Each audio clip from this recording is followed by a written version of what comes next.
Time लगी, तुम तैयार हो तो स्कूल बंद हो जाए तब जाऊँ स्कूल। ए दे हो गए दीदी, हो गए भाजी तैयार। हाँ मम्मा।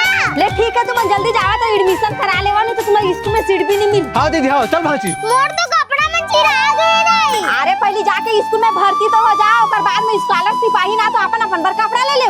मैं तो 5 जोड़ी कपड़ा ले हूँ मम्मा। मैं तो 6 जोड़ी कपड़ा लूँ भाजी। तुम्हारा तो 2000 स्कॉलरशिप मिलते मम्मा, हमारा तो 5000 मिलते।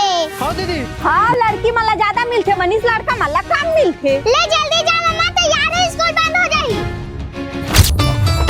अरे चल ना मम्मा, स्कूल जाने टाइम हुआ था। हाँ आता भाजी आता। बने लगे भाजी देख पा काजल नहीं लगा, लिपस्टिक लगा थोड़ी। एक है मम्मा। अब मोला भी 5000 मिली भाजी, रंगोपति नाम लिखा हुआ।